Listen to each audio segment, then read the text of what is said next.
Hello guys, good evening, welcome back to our another blog. তো তোমরা ফটোটা দেখে বুঝেই গেছো যে আজকে আমি কি বানাচ্ছি। তো আজকে বানাচ্ছি নানের জন্য এখানে রোল ময়দা নিয়ে নিয়েছি, তার সাথে একটু নুন নিয়ে নিলাম।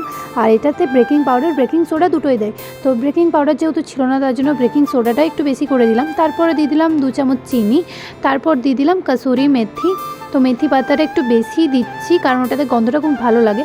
আর এই যে এখানে দিয়ে দিলাম কালো জিরে। তো কালো জিরে যেহেতু আনতে ভুলে গিয়েছিলাম, ওই জন্য 5 ফোড়ন থেকে আমি বেছে বেছে রেখেছিলাম। তারপর নিয়ে নিলাম একটুখানি জোয়ানটা একটু বেশি দিইনি কারণ বাড়িতে বারণ করছিল জোয়ানটা বেশি দিতে। তারপরে নিজের মনের মতো একটু দিয়ে দিলাম মৌরি। তারপর সব ভালো করে মিশিয়ে নিলাম। মিশিয়ে নেওয়ার পর দিয়ে দিলাম সাদা তেল। সাদা তেল তোমরা নিজের আন্দাজ মতো দেবে, যতটা পরিমাণে আটা আছে মানে যতটা পরিমাণে ময়দা আছে ততটা পরিমাণে দেবে।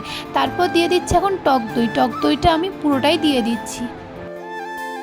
তারপরে সবগুলো ভালো করে মেখে নিচ্ছি। তো যতক্ষণ মাখা যায় ততক্ষণই মাখবো। তারপরে যদি দেখি না মাখা যাচ্ছে না, তখন একটু হালকা গরম জল করলাম। হালকা গরম জল করে ওটা মেখে ঢাকা দিয়ে রেখে দিলাম। তো এই যে এখানে আজকে চানা মশলা করব, তো তার জন্য কাবলি ছোলা অনেকক্ষণই ভিজিয়ে রেখেছিলাম, তার সাথে আলু কেটে দিলাম, সেগুলো সেদ্ধ করা হয়ে গেছে এখন। তো তার জন্য কড়াই একটু চিনি আর একটু শুকনো লঙ্কা দিয়ে দিলাম আর একটু আদা দিলাম। যাদের ঘরে তেজপাতা আছে তারা তেজপাতা দিতেই পারো, যারা খেতে পছন্দ করো, কিন্তু আমাদের ঘরে কেউ তেজপাতা খায় না।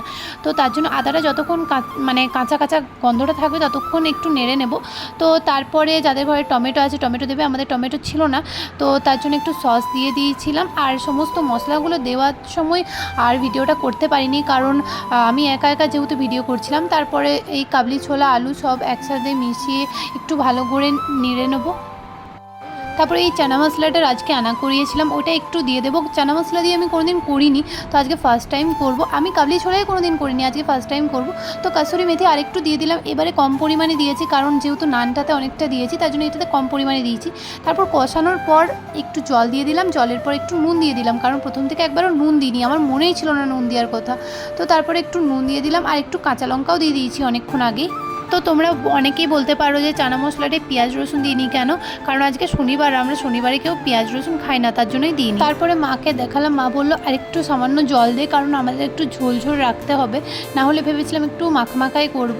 তো তার জন্য একটু ঝোল ঝোল রাখছি। আর এই যে কাকিমা এটা আমাকে বলেছিল যে নানটা বানাবার আগে এইটা মেখে রেখে একটা গরম জায়গায় রাখবি, তার জন্য আমি গরম জল করেছিলাম, গরম জলের বাটিটার উপরে বাটিটা বসিয়ে রেখেছিলাম।